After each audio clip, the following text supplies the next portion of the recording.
En fait, dans ma vie professionnelle, donc pendant toutes ces années-là, pourtant moi j'ai jamais fait de burn-out, de ce que vous voulez, j'ai adoré ma vie professionnelle dans les 3 boîtes quand j'ai bossé. Par contre, il y a un truc qui m'a beaucoup frappé, c'était l'absolue diversité ou non prise en compte de la qualité managériale dans l'évaluation des collaborateurs ou des collaboratrices. Ça veut dire quoi? Ça veut dire que tu étais un très bon manager, tu avais des très bons résultats, tu avais une promotion, tu donnais des ronds et l'équipe. Tu étais un très mauvais manager, tu avais des résultats, on te donnait aussi des ronds et une équipe. En fait, le fait d'être très bon ou très mauvais manager n'avait aucun impact. Je trouvais ça un peu surprenant quand même, parce que je me dis, bah, je pense que c'est pas mal si le mec ou la nana il réussit à ne pas faire des burn-out à son équipe, c'est peut-être un truc qui est pas mal. Et tout le monde en a rien à dire. Donc mon message à vous, c'est ce que vous avez dit tout à l'heure, si retenez un truc de ce que je vais vous raconter. Soyez rebelle. N'acceptez pas le management de merde. Vous avez de la chance, vous êtes une génération où on est dans une situation où les gens vont vous chasser, vous allez chercher, on va vous chercher comme des bêtes, etc. Vous n'êtes pas encore dans la partie de recrutement, mais vous allez voir, ça va être facile pour vous, vous êtes hyper gâtés, vous avez un bon diplôme, vous avez été super bien formés, etc. Mais surtout, soyez rebelles. Et surtout vous, futurs contrôleurs de gestion, date, etc., vous devez incarner la rébellion. Parce que si vous rentrez dans la doxa générale, vous allez continuer à faire ce que nous, moi, ma génération, a subi, etc. Or, la transformation, c'est des petits pas. Il n'y a pas de grands changements, d'un seul coup, les gens qui prennent conscience, ce sera que des petits pas. Et donc, chacun d'entre vous, vous êtes des micro-acteurs, mais essentiels pour faire ça.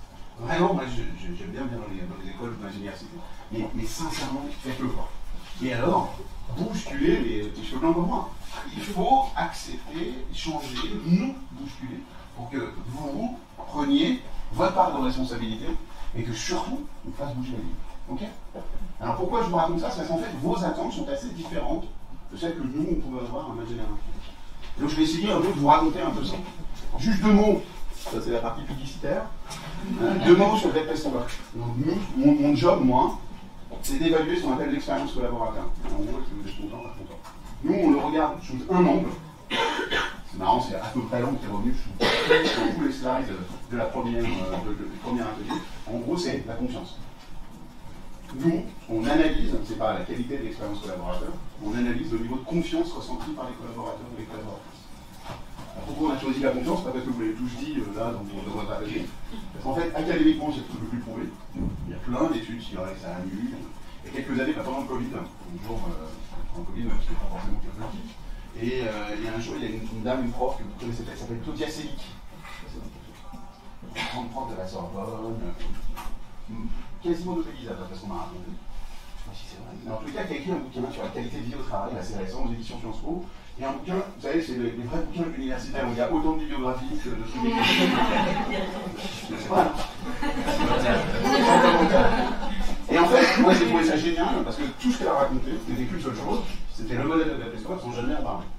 Et donc je me suis dit, ça, ce qu'on essaye de faire, c'est pas très bon, parce qu'en plus, les universités, les profs sont d'accord avec nous. Ok, donc retenez la confiance.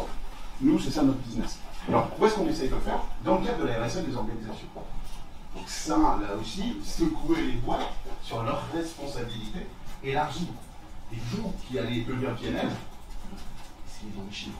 Parce que juste un PNL, c'est un peu sec. C'est ce qu'on l'appelle, moi. Vous voyez dans quelle situation on est, donc essayez d'être un peu plus malin que la génération du suivant. C'est pas compliqué en même temps. Donc, ce qui est important, c'est que nous, ce qu'on essaye de faire chez Great Place to Work, c'est d'intégrer ce qu'on va appeler le capital humain. Ça veut dire quoi? Ça veut juste dire qu'à un moment, on a absolument besoin de prendre en compte ce que vous avez décrit les uns et les autres, et savoir si en fait, globalement, les gens sont heureux, c'est peut-être un grand mot, mais dans tous les cas, établis dans leur vie professionnelle. En fait, dans la RSE, donc RSE, responsabilité, donc il y a plein d'acronymes, il y a plein de choses différentes, mais la RSE, responsabilité sociale et environnementale des entreprises, c'est celui que moi je prends. Dans le S, en fait, vous regardez la dernière, c'est fait avec un petit C qui se cache dans le haut du S. Et le C, c'est le collaborateur. Vous savez plus ce que c'est qu'un bilan carbone? Le bilan carbone, c'est une boîte qui fait son bilan, ça a un style, et on voit que ça serait produit. Vous n'avez pas fait? Vous avez déjà été formé un peu à ça? Vous avez fait la fête du climat un peu? Il faudrait que vous fassiez ça, oui. Organisez-vous ça entre vous, là, je ne sais pas combien de temps il vous reste à l'école, et faites une fête du climat pour bouger un peu. Donc l'idée c'est, attention, nous on a un énorme enjeu, et votre génération se porte un énorme enjeu, c'est que face à l'urgence climatique, il y a un truc qu'il ne faut pas qu'on oublie, c'est les gens. Or, aujourd'hui dans la RSE, il y a le S de social, en gros, non, et le E de l'écologie. Et aujourd'hui, il y a beaucoup d'argent qui va vers l'écologie, pas forcément assez vers le social. Or vous allez être ceux qui vont flécher l'argent. Vous savez, ça veut dire il va aller à droite, il va aller à gauche, c'est ça le devenir dans les gestions, c'est de ce que vous allez devenir. Donc n'oubliez pas, c'est important qu'il y ait un peu de blé qui retombe pour le social. Ok? Ça vous va? N'hésitez pas à m'interrompre parce que... Alors, juste, moi mon métier c'est de collecter de la data. En gros, on interroge via un questionnaire entre 600 et 1 million de collaborateurs par an, dans différentes boîtes. Donc des grosses boîtes, des petites boîtes, des moyennes boîtes, mais toujours sur la même méthode, toujours sur cette thème de la confiance. Et on leur pose une soixantaine de questions. Cette question mathématiquement, c'est validé académiquement. C'est un peu long pour répondre. 12 minutes une fois par an, ça doit être faisable, mais c'est toujours un peu long. Et qu'est-ce qu'ils nous disent? En gros, ils nous disent qu'il y a une boîte sur deux qui s'occupe d'eux. Une boîte sur deux qui s'occupe des collaborateurs. C'est-à-dire qu'il y en a une sur deux qui s'en occupe pas. Il faut quand même poser des questions. On parle, là, c'était super, on vous a beaucoup parlé de transformation, du métier, etc. Il y a un collaborateur sur deux, qui pense que son job ne va pas changer d'ici les 5 prochaines années. Alors ça, quand on est manager dans une boîte, c'est mal son boulot quand on a un chiffre comme ça. Parce que, janvier 2022, c'est très fatal. Donc un collaborateur sur deux qui pense que son job ne va pas changer dans les 5 prochaines années. Je vous dis, le management intermédiaire, là, dans ce cas-là, je vous ai dit tout à l'heure quelqu'un qui posait une question sur le management intermédiaire, ça ne fait pas le boulot, quoi. Parce que, évidemment, le job va changer, mais on ne l'a pas expliqué correctement. Il va changer à cause de l'écologie, il va changer à cause du digital, il va changer parce que nouvelle méthode managériale, mais c'est sûr qu'il va changer. Et alors tout à l'heure, dans les éléments clés que vous énonciez comme étant un élément super important pour les collaborateurs et les collaboratrices, et de la reconnaissance, le feedback. Former les managers au feedback, surtout qu'elles vont pas dire ça. Tu vois? C'est un énorme enjeu. Les gens n'osent pas faire du feedback. Alors pour s'applaudir, dire que c'était super, c'est toujours quelqu'un. Par contre, quand il s'agit de se mettre dans une salle et de dire alors là, comment on peut faire ensemble pour que ça aille mieux, ça n'y a plus personne. Par contre, on va dire au café à l'autre, avec qui on fait la réunion, et on va dire que c'était vraiment lui qui nous a présenté. Donc ça, c'est le drame des organisations. Et vous voyez qu'il y a un collaborateur sur 5 qui a eu un feedback dans l'année pour sa performance. Et là, le télétravail aide pas. Quand vous êtes à distance, le feedback est encore plus dur à faire. Et c'est vraiment compliqué. Donc il faut se bouger. Et alors comment il faut se bouger? Il faut essayer de voir un peu clair. Alors ce qu'on a, nous, notre job, c'est d'essayer de voir ce que les boîtes veulent. C'est ce que je vais vous raconter. C'est quoi les grands enjeux d'une boîte quand vous êtes DRH? Et puis ce que nous, les collabs, nous disent. Alors après, c'est ce que nous on ressent, donc attention, il y a beaucoup de... tout est parfaitement challengeable. Donc n'hésitez pas à m'interrompre. Ce que les boîtes, elles veulent, c'est la flexibilité. La flexibilité, ça veut dire quoi? Ça veut dire que, vous vous souvenez, en cabinet, vous avez dû étudier, un peu comme moi, vos marchés, des pièces de théâtre, etc. À l'époque, il y avait unité de temps, unité de lieu, unité d'action. Vous vous souvenez, dans le théâtre? Tout ça, ça n'existe plus maintenant dans le monde professionnel. Il n'y a plus d'unité de temps, il n'y a plus d'unité de lieu, il n'y a plus d'unité d'action. C'est-à-dire que le job, c'est hyper fragmenté. Je vous encourage à lire une de mes idoles professorales, désolé, c'est à l'EM, c'est à la Lyon, qui s'appelle Pierre Gomez sur le travail, la fragmentation du travail et le rôle de la fragmentation du travail dans le sens, la perte de sens liée à la fragmentation du travail. Pourquoi j'observe si je ne fais que cette toute petite partie du processus? Qu'est-ce que ça veut dire? Ça veut dire que c'est très difficile aujourd'hui que les entreprises, ce qu'elles cherchent, elles, c'est d'être hyper flex, hyper flexible. Et vous, les rois du PNL, vous allez dire, si on peut variabiliser tous les coûts, c'est formidable. Ça, c'est un bon coup à variabiliser. Et donc, qu'est-ce que ça veut dire? Ça veut dire que si les entreprises avaient 100% de la maîtrise du droit social, il n'y aurait plus de contrat de travail, on aurait une approche un peu plus sport, quoi. Hein. Pour bien travailler lundi, mardi tu viens pas bosser, je vais pas. Voilà. Ayez ça en tête, et c'est pour ça que je dis rébellion, parce que vous avez porté cette vision-là, des factions. Deuxième challenge pour les organisations, la gestion des compétences et cette fluidité dans la gestion des compétences. Si notre métier change tous les 2 ans, tous les 3 ans, ce que vous avez appris aujourd'hui à Dauphine, dans 3 ans, va pas vachement vous servir, dans 5 ans, va plus du tout vous servir, mais il va falloir vous continuer à vous obstiner tout au long de votre vie. Et ça, c'est très complexe. Aujourd'hui, les grandes entreprises payent des millions d'euros, mais ne cachent pas le montant, pour comprendre quelles sont les compétences qui sont nécessaires dans 5 ans.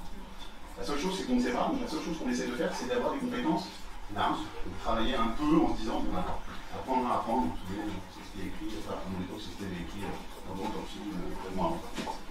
Ok?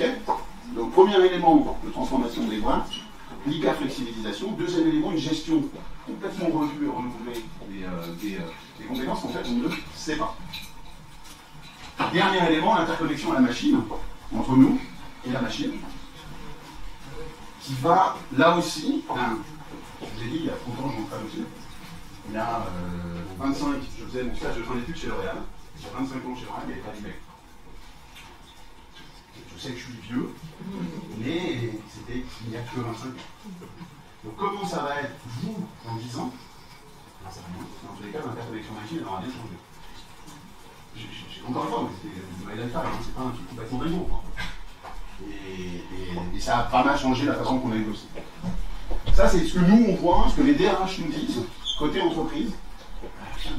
C'est leur, les CEO, enfin, quelles que soient les personnes qui s'intéressent en fait à un peu de prospective de ce que les organisations vont avoir à relever comme challenge. Nous, derrière, on va vous dire, comme nous, moi, mon métier, c'est d'interroger les collaborateurs. Je vais essayer de vous raconter ce que nous, on voit à travers les chiffres, ce que vous, alors, les générations du dessus, veulent en termes de futur emploi. Comment ils veulent bosser. Premier élément, ça tombe bien, smart working. Attention, le smart working, ça ne veut pas dire uniquement le télétravail. Ça veut dire aussi, ça veut dire travailler sur des fréquences horaires, enfin des créneaux horaires différents. Parfois quand c'est choisi c'est bien, parfois quand c'est bien, c'est moins. Smart working, c'est une énorme remise en cause, on l'a dit tout à l'heure, de l'unité de temps, l'unité de Dieu, l'unité d'action. C'est nécessaire, c'est-à-dire là tout à l'heure, j'entends bien un groupe de travail dire qu'est-ce qu'on fait si on ne nous donne pas les 1 jour ou 2 jours de télétravail? Est-ce que je vais dans la boîte, est-ce que je vais pas dans la boîte? Là, ça vous choisir. Oui, évidemment, il va y avoir du télétravail, il y a des boîtes qui proposent du télétravail. Mais n'oubliez pas un truc, c'est qu'il y a à peu près 20% des jobs qui sont télétravaillables en France. Il y a 80% des gens dont leur job n'est pas télétravail. Donc c'est super, mais il faut penser au corps social que représente l'entreprise. Vous êtes Nexity, ou j'en sais rien, une grosse, vous faites du BTP. Bon, les personnes qui sont sur les chantiers, ils ne sont pas trop télétravailleurs. Donc qu'est-ce qu'on fait pour vous gérer l'organisation pour qu'elle reste unie quand bien même une partie des gens sont en télétravail? Donc en gros, les Pôles Blancs, vous êtes à La Rochelle, c'est cool, vous faites du surf. Et puis les Pôles Bleus, il reste ici. À se faire chier à Paris, à servir des restaurants chez la sélection. Donc là, là aussi, vous avez un rôle essentiel. D'aller un tout petit peu au-delà de votre perception individuelle et de vous dire comment j'organise ça. Ok, donc votre tendance à bon smart working. C'est super important que vous écoutiez ce besoin-là. Moi, j'essaie juste de vous ouvrir la conscience sur ce que ça peut avoir. On a beaucoup parlé, je vous ai beaucoup entendu parler de management tout à l'heure. Le manager, c'est le métier le plus ingrat de la Terre avec celui de parent. Le manager, c'est hyper ingrat, et en fait, vous essayez de faire les choses correctement et vous vous plantez. Par définition, vous vous plantez. Là, c'est pas grave. En fait, si déjà vous dites, je vais me planter, et que vous reconnaissez vis-à-vis de vos équipes que vous allez vous planter, vous avez fait la moitié du chemin.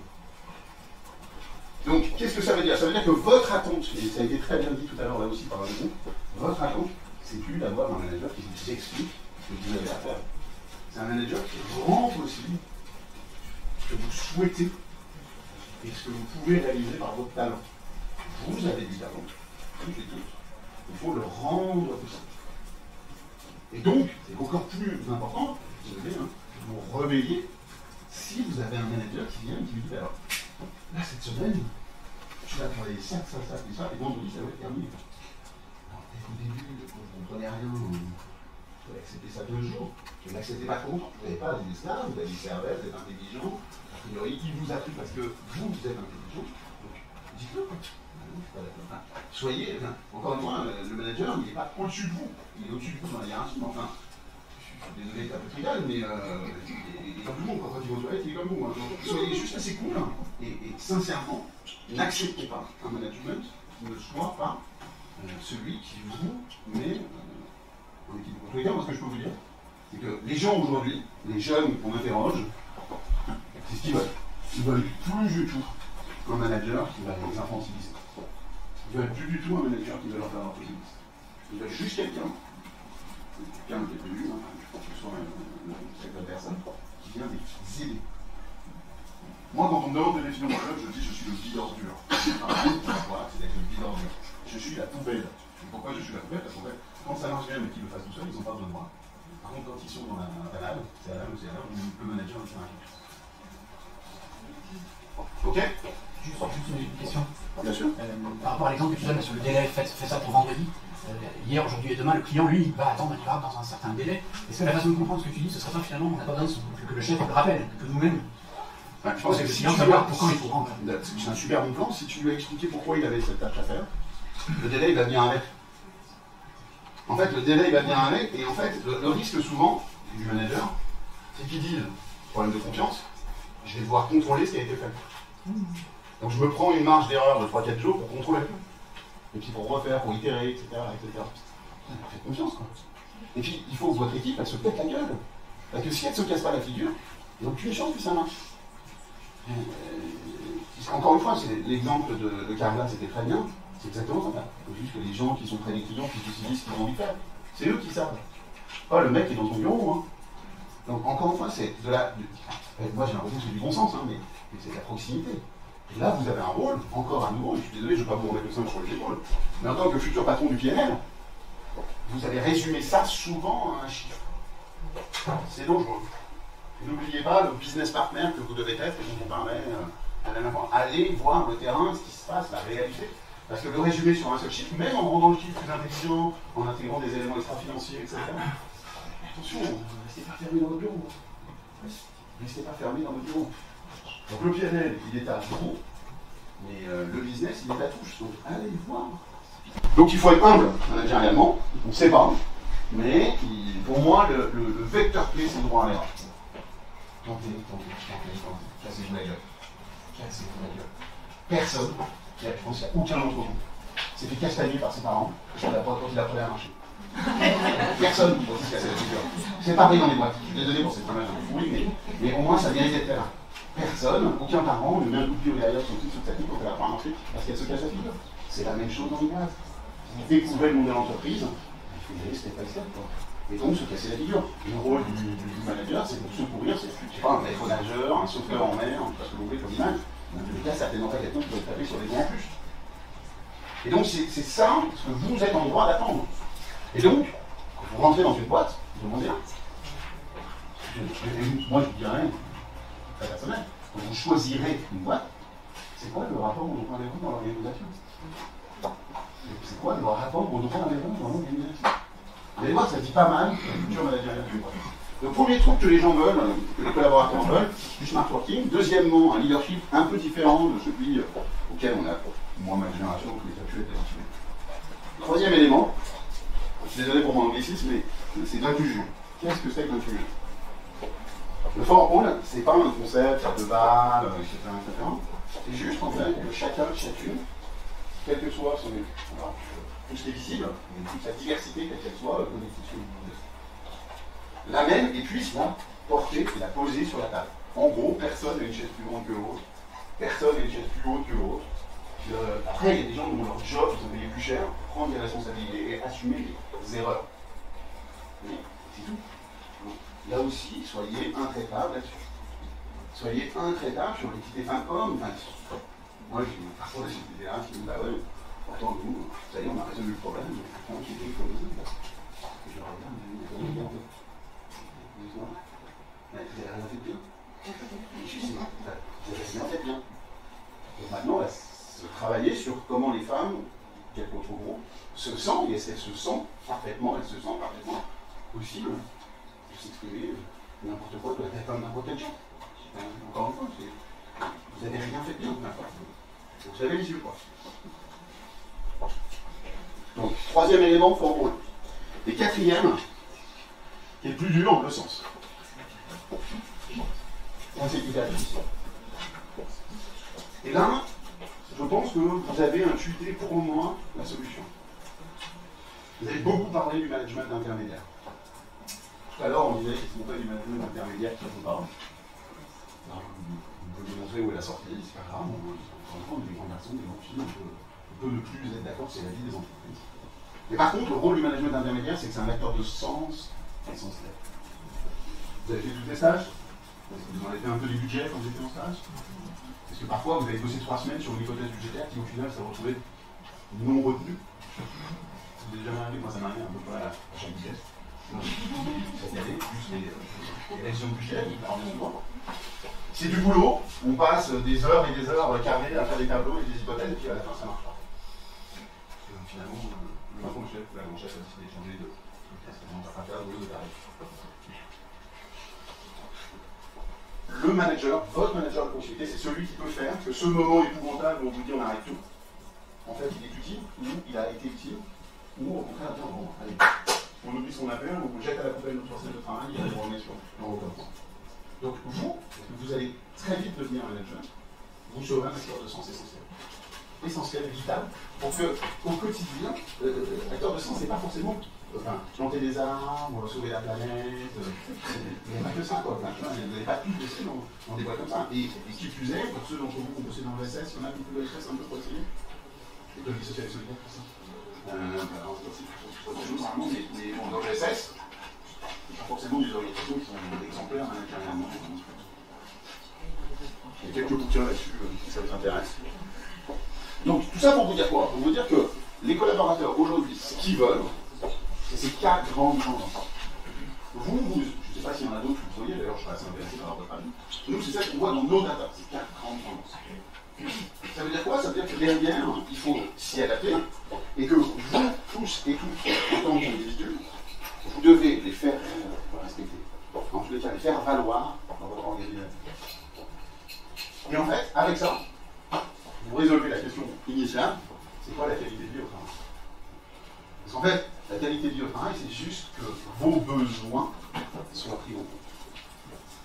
Moi, dans mon job, j'ai la chance de rencontrer pas mal de dirigeants, de chefs. Je suis toujours assez atterré par un truc qu'on a en France. Roger Federer, vous voyez, il s'est arrêté il n'y a pas longtemps. Pas mal, il jouait pas mal, il tennis de fer. Est-ce qu'il avait un entraîneur? Est-ce qu'il avait un coach pour apprendre à jouer au tennis? Pourtant, à Munich, c'était le meilleur mondial. Les dirigeants d'entreprise, ils sont tous tellement meilleurs dans leur domaine, ils n'ont pas besoin de se faire accompagner. Pas besoin de se faire coacher, personne. Il n'y en a aucun qui le fait. Ils ont eu un diplôme à 18 ans parce qu'ils ont résolu les actions un peu plus rapides que les autres. Qu'est-ce que je veux vous dire par là? Ça veut dire quoi? Ça veut dire que vous devez, les uns et les autres, vos équipes, alors là, on est sur le PNL, hein, vous lâchez un peu d'argent pour le coaching. Pourquoi? Parce que, en fait, moi je ne vends pas les coachings. Mais pourquoi c'est super important? Parce qu'en fait, ce n'est pas la compréhension de vos besoins individuels que vous deviendrez des bons managers, que vous serez en capacité de bien comprendre vos attentes et de vous satisfaire dans votre vie professionnelle. Donc écoutez-vous, analysez-vous, faites miroir avec d'autres gens, avec vos copains par exemple, etc. Et surtout derrière, progressez. Écoutez-vous, ne laissez pas centrer sur vous-même, mais progressez sur cette relation que vous pouvez avoir avec vos équipes. Ok? Donc, c'est pas très compliqué la qualité de vie au travail, en fait. Ça commence par la compréhension individuelle. Et chacun doit avoir de ses ressorts motivationnels, qu'est-ce qui est important pour moi, qu'est-ce qui n'est pas important pour moi, et comment je m'y adapte. Et donc, le futur emploi, c'est hyper simple, c'est concilier les deux. Les désirs des boîtes, ce qu'on a vu, les civilisations à l'extrême, la France, et c'est les attentes des collaborateurs et des collaboratrices. Alors, il me reste encore 7 minutes pour expliquer la mesure. C'est l'élément essentiel. Si j'ai un conseil à vous donner, un seul, et vous êtes des cadors de la mesure, faites de la mesure de ce thème-là, la qualité de vie au travail, l'expérience collaborateur. Utilisez les mots que vous voulez, la satisfaction des collabs, les smileys, ce que vous voulez, c'est pas grave. Les mesurez. Utilisez la méthode de Duchess to Work, la méthode de Duchess to Work, la méthode de ce que vous voulez, c'est pas grave. Les mesurez. Mesurez et regardez les résultats. Moi, les smileys, je trouve ça génial, mais une fois qu'on a regardé les smileys, qu'est-ce qu'on fait? Qu'est-ce que ça change? Moi, j'adore, hein. Il y a plein de trucs canons dans ces machins, mais il faut essayer de trouver votre réglage qui correspond à votre boîte. Et alors, pourquoi je vous en parle? C'est que vous, les rois du PNL, vous devez demander à vous emparer de ce sujet-là. Ne laissez pas ce sujet-là au RH ou au manager. Vous êtes un vrai business partner, un membre de l'organisation, donc utilisez-le. Utilisez le bilan carbone de la boîte, utilisez le bilan collaborateur de la boîte, quelle que soit la méthode que vous avez utilisée, et intégrez-les dans son PNL. Alors il y a je suis désolé, je fais un peu de la pub pour le modèle PR, moi j'aime beaucoup le modèle, mais regardez ce qui existe. Moi j'ai relu un livre de compta il n'y a pas longtemps, on en parlait, qui s'appelle Révolution comptable. J'assure, Jacques Richard et en gros, en plus d'eux, les Chinois, mais vraiment, à la limite, les communautés sont partout, hein. Mais au-delà de ça, c'est pour moi l'absolue nécessité avec laquelle vous devez repartir, parce que si vous ne repartez pas avec cette idée de rêve, ce désir, vous allez être confronté à la réalité, vous allez vite rentrer dans les chaussures de tout le monde. Et là, on met la défense. Dans notre petit truc tout c'est très bien, c'est super, hein. C'est drôle d'avoir fait des livres, j'ai adoré ces canons, etc. Et j'étais dans les petits trucs, et vous apportez ce que vous pouvez apporter, c'est en ça que je vous dis continuez à bien demander. Ok? Bon, ça c'était. Juste, je vous donne un exemple. Allez, je vais vous donner l'autre qui est un peu plus complet. Donc ça, c'est pas moi qui l'ai fait, c'est le contrôleur de gestion d'une boîte, une grosse boîte de retail. 450 magasins en France. Du Nord, que dans le Nord, il y a des Nordistes à peu près. Il y a pas mal de boîtes qui sont un peu en avance en termes d'équilibre social, d'équilibre économique, qui sont un peu à la côté écologique, mais voilà. Cet exemple-là, c'est un exemple très simple. Donc on a pris les caisses. En fait, on a fait notre méthodologie dans les 400 magasins. On a interrogé nos collaborateurs pour savoir comment ils se sentaient sur le critère de confiance, mais encore une fois, la mesure, quelle que soit la méthodologie utilisée. Et on les a classés. Ceux qui étaient vachement bons, ceux qui étaient vachement mauvais. On va tester. Et puis derrière, on a signé un NDA, confidentialité. C'est un accord de confidentialité. Un accord de confidentialité, parce que en fait, la boîte nous a donné les résultats financiers par magasin, le turnover, la rotation des collaborateurs dans le magasin, la santé, les accidents, c'est un milieu qui est relativement accidentogène. Le NPS client, on en parlait, alors là il n'était pas sur 100, il était sur 5. Les vols du chiffre et les vols du profit. Et puis nous on a juste mis les tableaux, vous êtes bon pour faire ça, on fait quelques recherches dans tous les sens. C'est emmerdé parce que évidemment les noms des tableaux ne sont pas les mêmes, hein, on ne pas ces petits détails. Et vous connaissez bien, et à la fin, on a essayé de regarder s'il y avait corrélation. Et guess what, il y a des normes corrélation. Donc oui, la mesure ça marche. Donc en fait, la mesure du sens motivationnel de vos collaborateurs, vous qui allez faire des PNL, bien sûr qu'elle est super importante pour améliorer votre objectif de PNL. C'est vous qu'on va aller voir pour les vite. Là, on va regarder un petit peu vous sortez. Qu'est-ce que tu proposes? Qu'est-ce que tu proposes? On va vous demander toute la journée. Comment on sort le profil? Alors, et encore une fois, il y a toujours la possibilité de dire on n'a qu'à dégager les collabs. Moi, ce que je vous encourage à faire, c'est plutôt à regarder comment on peut sortir un peu par le haut. Comme on sort par le haut, en fait, on sort souvent par le haut par le client.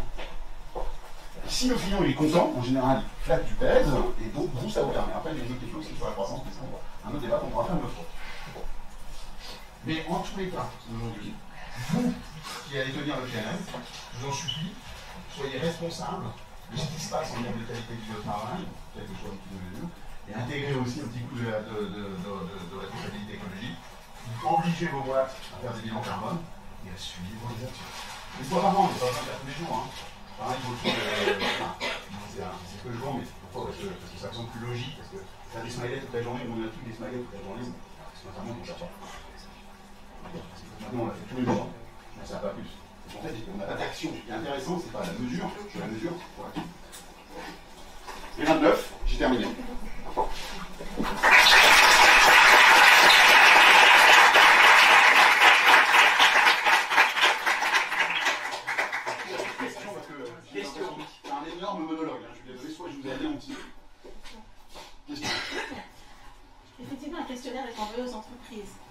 méthodologie, est-ce qu'il y a des vérifications en fait, sur le terrain, des choses plus opérationnelles qui sont faites?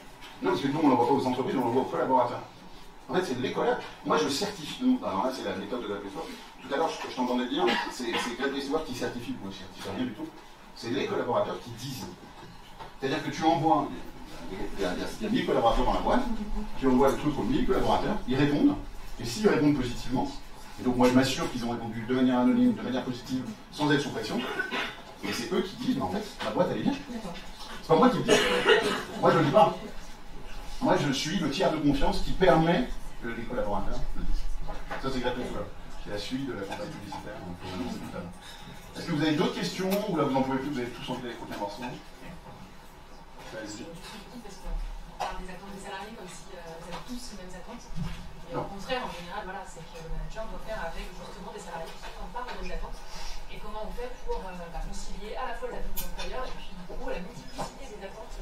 Alors, je mets le doigt sur un élément qui est absolument essentiel et qui fait tout le génie du métier de manager. Et en fait, il y a une matrice qui se dessine dans ce que je viens à raconter. Entre d'un côté, flexibilisation qui va souvent avec individualisation, et de l'autre côté, sens qui va souvent être commun. Le commun, enfin, trouver du sens, ça passe évidemment par une réalisation individuelle, mais il y a aussi une histoire de faire ensemble.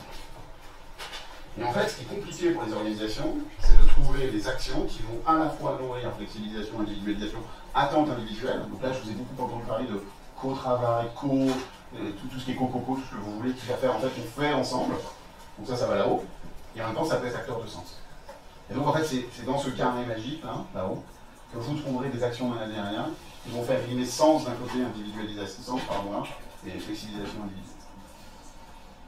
J'ai perdu. Vous faites une mesure des émotions à travers la confiance. Pas du tout. Pas du tout, alors. C'est une notion de plaisir. En fait, comme on reçoit de la perception, forcément, c'est assez émotionnel. Donc, ça veut dire que si la veille, mais vous voyez, par exemple, un sujet hyper important, la REM. La REM, c'est important pour ma motivation. Vous avez des copains au 203? Vous avez des copains au 203? 203, le monde de marché, ça n'existe plus.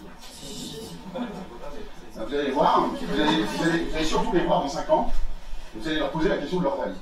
C'est moins la folie que c'était à mon époque. Mais moi, à mon époque, il y avait des mecs, ou des jeunes femmes, qui sortant du 203 5 ans après, gagnaient plus d'1 million d'euros par an.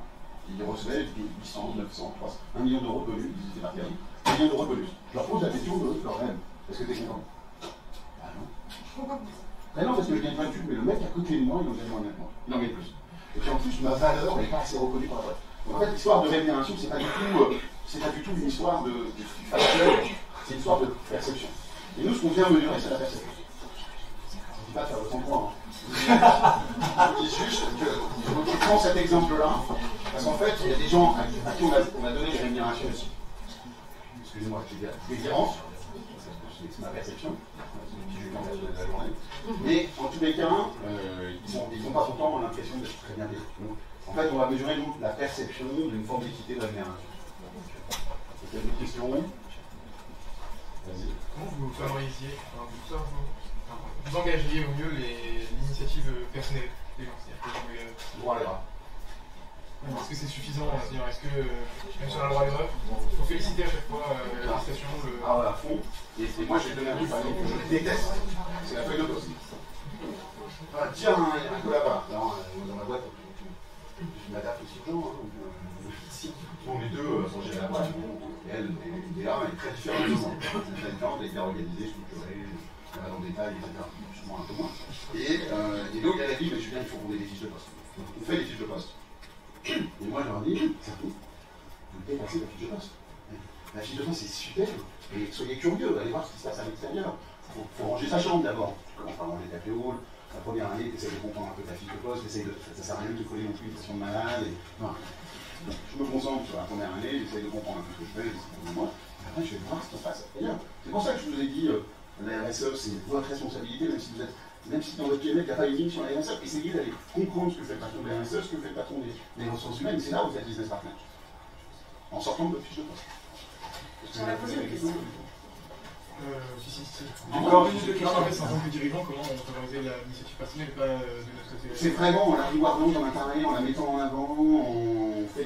Alors le Wall of Fame, là, qu'on a vu, bon, il y a 25 ans, mais c'est toujours bon, quoi. Enfin, tu vois, applaudir un collaborateur. Mais allez, je vais prendre un exemple récent. Il y en a parmi vous, et on va leur dire, bah, c'est toi qui as eu la meilleure note, génial, et t'es super content, t'adores. Et puis, juste, je suis désolé, ton prénom, Sarah, elle déteste les façons. Sarah, le coup d'après, elle a une super bonne note. Mais pourquoi qu'on la met en avant, en fait, c'est un peu distrait. Et puis Sarah, je sais pas si c'est vrai. Mais qu'est-ce que ça veut dire? Ça veut dire qu'en fait, ton mode de reward doit être adapté aux collaborateurs. Moi, jamais sur un Wall of Fame, enfin, j'ai l'impression d'être au McDo, parce que ce qu'il disait très justement, je détesterais ce genre de truc. Maintenant, il y a des gens qui vont adorer. Donc il faut s'adapter en termes de feedback. Dernière chose. Moi, je voulais revenir sur le droit à l'erreur, et c'est une question que je voudrais adresser aux étudiants qui sont là. Alors moi, j'ai quelques années d'expérience. Je me sentirais bien d'arriver aujourd'hui dans une entreprise et de dire, ok, tout ça me va bien, mais je revendique mon droit à l'erreur. Et je voudrais savoir combien d'entre vous sont équipés pour oser le revendiquer aujourd'hui. Est-ce que vous vous sentez d'arriver, vous êtes équipés pour dire, moi le poste me convient, il y a des améliorations, mais je revendique mon droit à l'erreur. Est-ce que vous vous sentez équipé pour le faire? En fait, en tant qu'alternante, je me sens plus légitime de revendiquer le droit à l'erreur parce qu'on est encore dans la phase où on apprend, on est encore à l'école, etc. Mais c'est vrai que je pense que quand je serai en CDI, j'aurai moins de facilité à me dire bah, j'ai le droit à l'erreur parce que tout de suite CDI, on se dit responsabilité. Donc il faut qu'on développe des formations pour nous sensibiliser et les équiper à revendiquer ce droit à l'erreur. C'est aussi un rôle du manager. Il y a un autre jour, De mon expérience personnelle, j'ai l'impression qu'à Dauphine, justement, on ne valorise pas vraiment le droit à l'erreur, c'est plutôt l'excellence. Et du coup, c'est plus dur quand dans nos entreprises, on va revendiquer ce droit. Donc, on est moins à l'aise avec le fait de faire des erreurs déjà. Je vais juste compléter cet élément-là avec. Il y a un apport sur la vulnérabilité qui est très important parce qu'au fond, vulnérabilité et faiblesse. Brené Brown, une américaine qui a fait un TED sur la puissance de la vulnérabilité, elle a interviewé notamment Oprah Winfrey. Et elle montre très bien que la vulnérabilité, c'est notre plus grande force si on y arrive. Voilà pour. Juste pour ceux qui s'intéressent, la confiance, ça veut dire se mettre en état de vulnérabilité par rapport à l'autre. Se mettre en confiance et je me donne de la vulnérabilité par rapport à l'autre.